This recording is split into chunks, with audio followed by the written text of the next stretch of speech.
Por otro lado, el incremento de la tensión arterial. Esto es muy importante.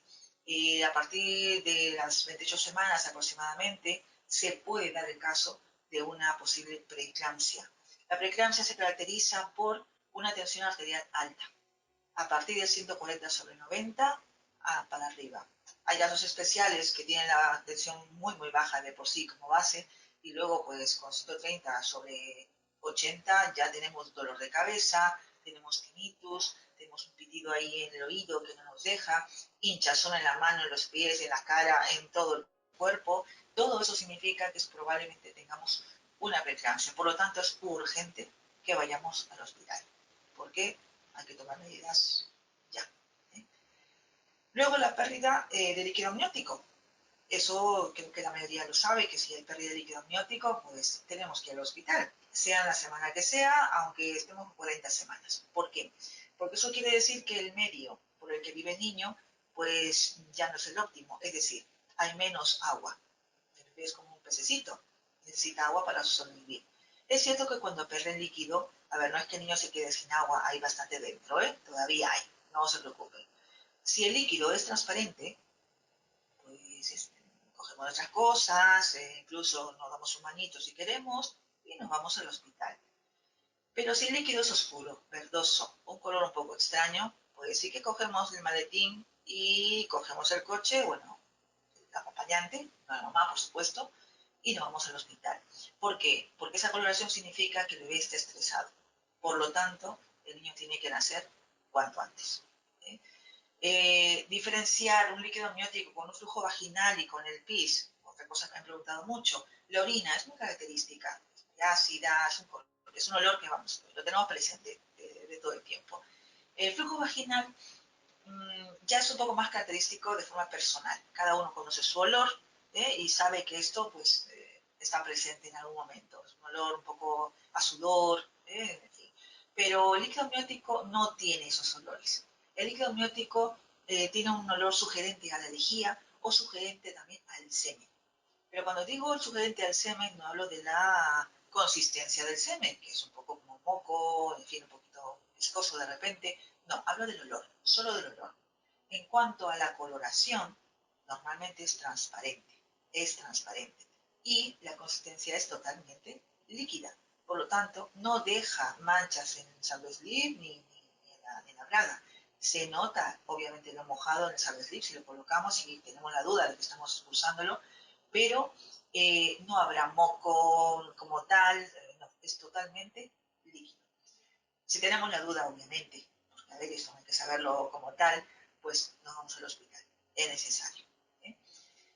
Luego, bueno, recordando un poquito lo anterior, lo de los picor de las manos y de los pies, también es una urgencia para ir al hospital. No hay que tomárselo a juego o que es una dermatitis ante la duda. Picor de palma de manos y planta de pies al hospital por una posible colestasis hepática. Y bueno, ¿hay cambios emocionales? Por supuesto que sí. A ver, esto es un cambio brutal. El de pasar a un embarazo, el de pasar a ser madre, el que tengamos una personita más en casa, una responsabilidad muy grande. Y eso obviamente, conjuntamente con las hormonas, pues demandan a una mujer que vayamos, pues eso, de la risa al llanto, de la euforia a la tristeza, eh, cambios muy drásticos que no significan patología. Es bueno que lo sepan ustedes y también las parejas, para que sepan que podemos llorar en cualquier momento, de cualquier día, en fin, o gritar o ponernos irascibles, mucha comprensión. Esto pasará después del parto y es posible todavía después del mes, un poquito después. Es probable, es probable. Paciencia, paciencia. Pero eso también nos prepara para todo lo que tenemos que vivir. Momentos emocionantes, muy bonitos, algunos agobiantes o angustiosos, pero todo se aprende, todo se aprende y se disfruta. Ténganlo por seguro. Y bueno, obviamente la ansiedad, pues a lo que va a pasar, al parto, cómo será el niño, la lactancia, la que hayamos elegido, con quién voy a estar. Sé que ahora les inunda un poco la preocupación de si va a estar en peraje de parto, en dilatación y demás. Por el momento los protocolos siguen siendo los mismos, salvo que haya una otra indicación, pues se les indicará en el preciso momento. Esto va cambiando.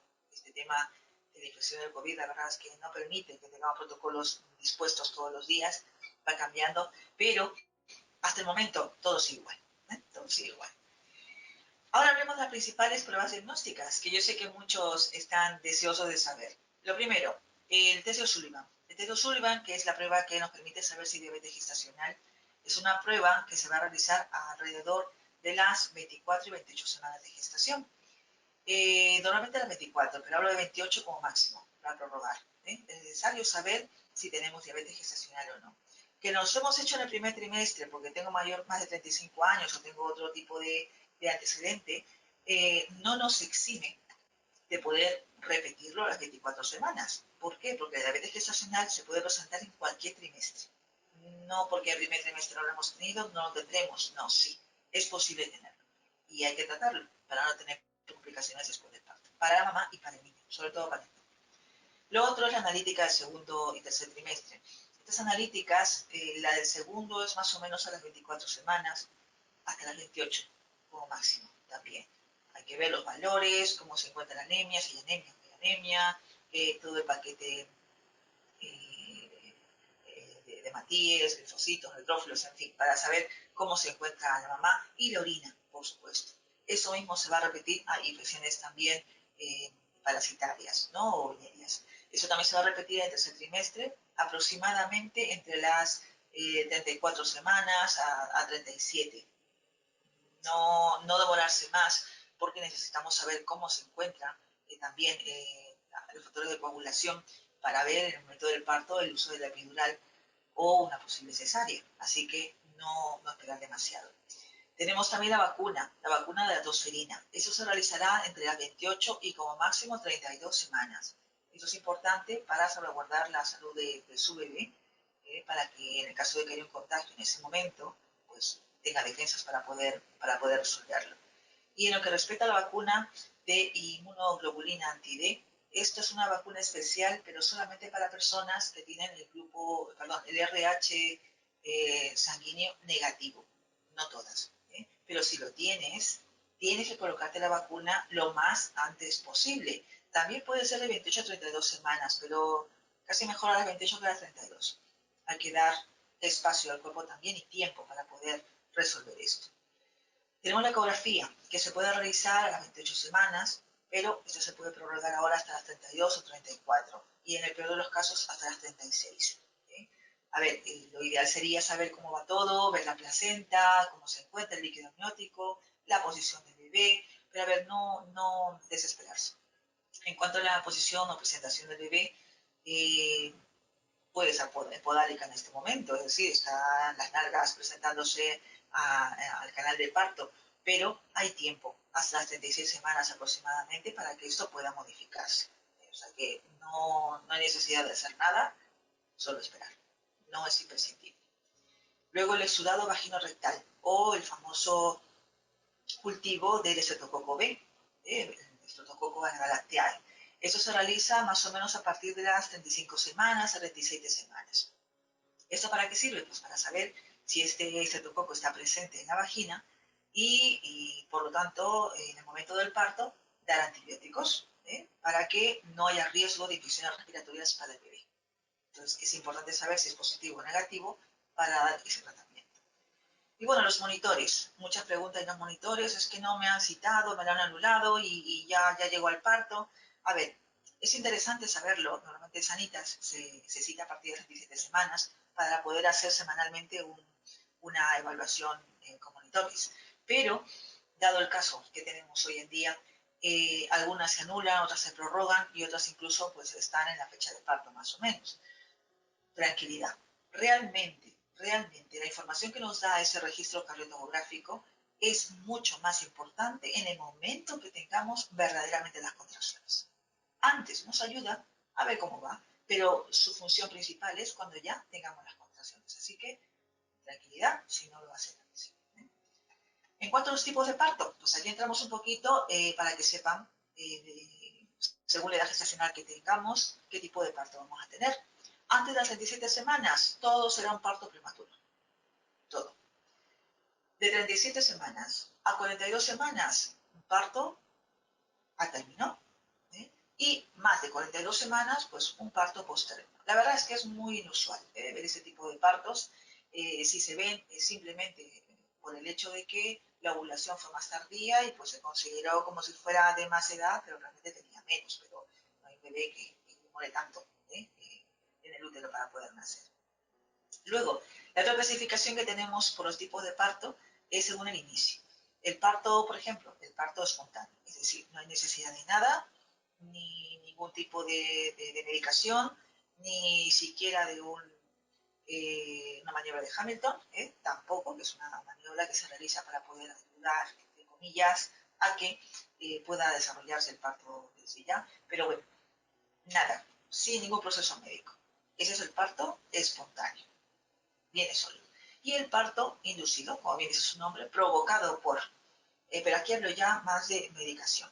Hay partos que se tienen que provocar por muchas razones. Se utiliza la oxitocina sintética, la prostaglandinas también. Y las causas normalmente pueden ser por algún tipo de riesgo materno o fetal, enfermedades propias, pero principalmente porque tenemos 41 semanas, 3 días, y no hay visos de que este niño salga. Así que antes de esperar hasta las 42 semanas, preferimos, por protocolo, a las 41 semanas, 3 días, realizar una inducción. Entonces, por eso se realiza esto. Luego tenemos, según la vía de finalización, el tipo de parto. El primero, el vaginal, que es el que queremos todas, por supuesto, el más normal, entre comillas. Entonces, este parto vaginal se puede vivir también en varias eh, partes o diferencias. Por ejemplo, el primero es el parto natural, que no es lo mismo que el parto vaginal. El parto natural es el parto vaginal, sí, pero con escasa o ninguna intervención médica o de profesional, salvo las correas, por supuesto, los monitores, simplemente. Es decir, empiezan las contracciones, se dan el tiempo necesario, no hay uso de epidural, por lo tanto, el parto es completamente natural. Tenemos el parto, como les iba diciendo, el vaginal, pero el tipo de epidural que se puede utilizar también es el walking epidural. El walking epidural es la propia epidural, la analgesia epidural, pero que se va a realizar a modo de bolos constantes, obviamente por una perfusión que se realiza en la parte de la espalda. Esto nos va a permitir, como bien dice el nombre walking, caminar. Vamos a poder caminar entorno que tengamos en el hospital, lo cual va a ayudar también a que descienda mucho mejor el bebé para poder canalizarse, ¿no? Ponerse justamente en el canal de parto y poder hacer un parto o una fase de trabajo de parto mucho más rápida. Luego, obviamente, también existen los tipos de parto vaginal instrumentado. ¿Qué quiere decir esto? Que a veces hay situaciones en que el niño no ha encajado muy bien, la cabeza ha rotado demasiado, está en una posición posterior que no es la adecuada para poder nacer, entonces tenemos que recurrir a balas, forceps, vacuum, ventosas, kiwi, en fin, lo necesario para poder retirarlo con rapidez. Obviamente eso implica también que tengamos que hacer tal vez en ese momento una episiotomía para evitar un desgarro mayor. Hoy en día se evitan lo más posible el uso de las episiotomías, pero cuando hay necesidad, como es este caso, pues hay que realizarlo, no se puede evitar. Y bueno, lejos de eso también tenemos obviamente la otra vía de finalización, que es la cesárea, la conocen mucho, es obviamente una cirugía abdominal en la que tenemos que utilizar pues, un tipo de anestesia diferente, ya mucho más fuerte, que es la raquidia o la peridural. La cesárea obviamente pues tiene mayor tiempo de recuperación en el hospital, pero eso no quita que vaya a cambiar otras situaciones como la lactancia, que ya veremos más adelante. Entonces, aparte de hablar de los tipos de parto, también vamos a hablar de las fases del parto. Las fases del parto son 3 específicamente. Una es la dilatación que va a empezar de 0 a 10 centímetros, pero pasa por 2 fases. La primera es la fase latente, que más o menos empieza pues, a partir de los 0 centímetros, empiezan las contracciones, los amados, el preámbulo, y llega a los 3 centímetros. Esta parte es un poquito más lenta, es cierto, más lenta, pero menos intensa. Por lo tanto, no es tan molesta. Entonces, ya cuando tengamos 3 centímetros, ya sentiremos más contracciones, mucho más definidas, mucho más constantes. Entonces, empezará la fase activa, que es cuando ya es mucho más corta, aunque más intensa. Esta fase es justamente la fase en la que las mamás que no son primerizas es posible que se haga muchísimo más rápida, mucho más rápida. Por eso es que los partos de no primerizas son muchísimo más cortos. Es esta en la que se diferencia. Luego, tenemos también la parte del expulsivo, que es la segunda parte de trabajo de parto. El expulsivo es cuando ya tenemos 10 centímetros de dilatación, por supuesto. Va a salir el bebé, el feto en toda su extensión, primero la cabeza, el hombro anterior, el posterior, todo el cuerpo del bebé y pues después de ese momento inmediatamente procedemos al piel con piel. Es un protocolo que no ha cambiado, se sigue haciendo, salvo que la mamá tenga una infección especial o en este caso el COVID-19, igualmente se hará con el debido el protocolo de desinfección en el cuerpo y una mascarilla en la mano. Pero se sigue haciendo, porque la lactancia no está inhabilitada en casos de COVID con la madre, o sea que se puede hacer la lactancia materna, solamente que con las precauciones necesarias, por supuesto, para no infectar al niño. Entonces, después del expulsivo, viene ya la fase del alumbramiento. El alumbramiento quiere decir la expulsión de placenta, expulsión de placenta. Entonces, se va a expulsar la placenta, que es ese órgano que ha alimentado a nuestro niño todos esos 9 meses. Tiende a ser un poco más sangrante, por decirlo así. Obviamente los vasos se van a abrir, se van a desprender y hay mucho más sangrado. Pero, bueno, se diferencia o en todo caso se caracteriza porque hay una contracción uterina muy parecida a la del parto, pero es mucho más sostenida. Es una contracción mucho más sostenida en el tiempo, pero basta con una para que salga toda la placenta. Son pocos casos donde hay retención placentaria, la verdad, es así. Y bueno, en cuanto a la lactancia, solamente me quedan darle algunos rasgos. Como les digo, es un tema muy grande, pero quiero definir algunas cosas específicamente. Mientras el inicio sea más pronto, mejor. Es decir, con el pie con piel ya se está haciendo que tanto las hormonas de la madre como en la búsqueda del niño pues conecten para que empiece ya a haber una perfusión o una estimulación mamaria, tanto hormonal como afectiva, obviamente. Entonces, ayudará a que haya una subida de leche muy pronto. La subida de leche se puede dar en la primera semana después del parto, no necesariamente a los 2 o 3 días, que es común esos días que se esperan para que empiece, pero puede tardar un poquito más.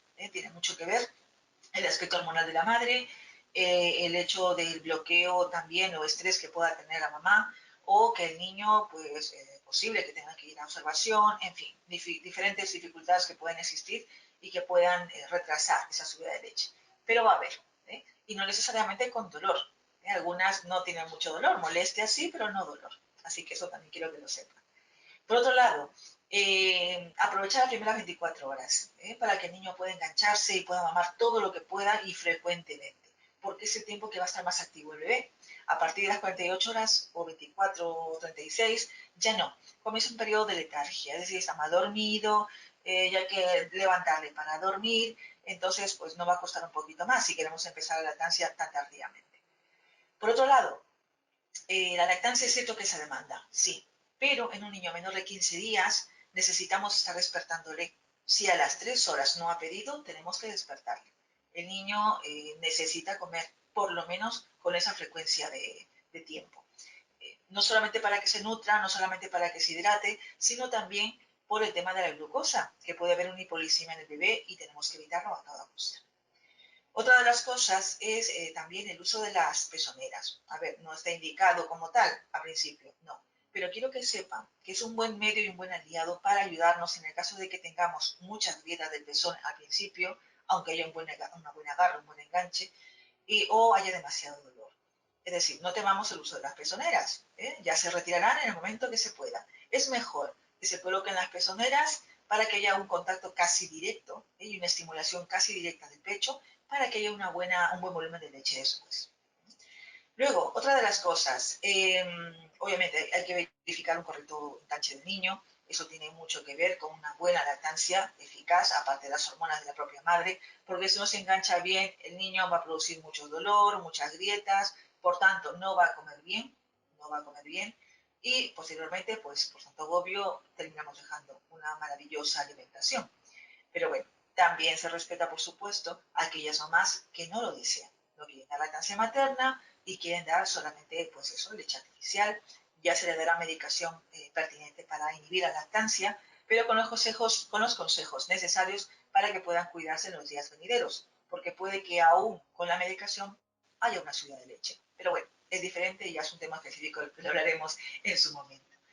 Y bueno, hay diferentes tipos de lactancia, mixta también, que es obviamente mezclando un poco la lactancia materna con la lactancia artificial. A veces hay necesidad, el niño por más que esté mamando todo el día, pero es que no sube de peso o está perdiendo mucho. Por lo tanto, necesita un suplemento. El suplemento no tiene por qué ser perenne, puede ser temporal, pero hay que hacerlo. Pero eso sí, la premisa es primero el pecho y luego el suplemento. Nunca al revés. Nunca al revés. Y nunca tampoco mezclar en un solo biberón leche materna y leche artificial. No, aunque dentro de su barriguita se mezclará todo, es cierto, pero cuando se lo demos, no, porque puede perder propiedades obviamente nutritivas o incluso puede saber un poco mal. Entonces, no podemos desperdiciar las propiedades de la lactancia de la leche materna juntándola con la artificial, aunque ambas alimenten. Aunque ambas alimenten. En fin, realmente me gustaría hablar muchísimo más del tema, como les digo, es un tema muy amplio, pero bueno, yo creo que sería mejor hablarlo específicamente con cada uno de ustedes según cómo evolucione en sus casos cuando ya nazca su bebé. Y les hablaba también al principio sobre el uso de la aplicación de embarazo. Explico brevemente. La aplicación de embarazo la tienen ustedes incluida dentro de la aplicación de Mis Sanitas, que utilizan normalmente para sacar citas. Así que les invito a que cuando entren en esta aplicación de Mis Sanitas, y si no, la descargan, que es totalmente gratuita en Sanitas, pueden ver en la parte inferior que va a colocar en mi programa de salud. Le va a salir pues, una lista de programas que tienen acceso. Dentro de ellos está el programa de embarazo. Les invito a que se den de alta allí. Les van a pedir la fecha de última regla simplemente y unas preguntas que es solo para checar, no tienen que escribir demasiado. Con eso ya están adicionados al app de embarazo. Se le asignará una matrona para que pueda tener comunicación, que puedo ser yo la que le habla u otros compañeros también, por supuesto, y vamos a estar a su total disposición por varias vías, por vía telefónica, por vía chat y también por videoconsulta.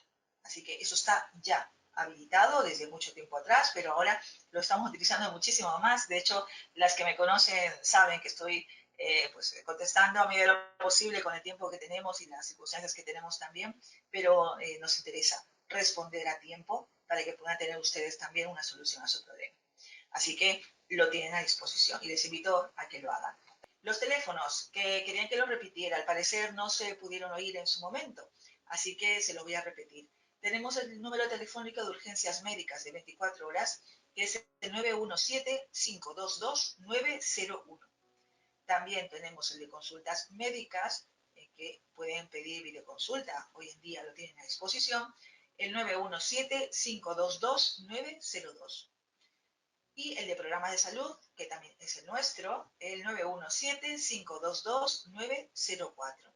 En el caso de que alguna mami ya esté por dar a luz, ya tenga su bebé ahora mismo, también hay una línea pediátrica. En el caso de que su niño también esté en Sanitas, el número es el 917-522-903. Así que mi nombre es Giselle Castillo, como les dije al inicio, me quedo a su total disposición y bueno, pues espero que me acompañen en otra ocasión. Estamos para ayudarle. El mensaje que di y lo sigo dando. Es una época bastante tediosa, agobiante, desesperante incluso y penosa la que estamos viviendo hoy en día, pero también veamos con optimismo. Esto no va a durar mucho tiempo. Así que podemos salir de casita, por ahora seamos responsables, quedémonos en casa y no dejemos que nada opaque toda la ilusión que tenemos con nuestra maternidad. Así que con este mensaje me despido y espero haber sido de ayuda. Muchísimas gracias. Muy buenos días.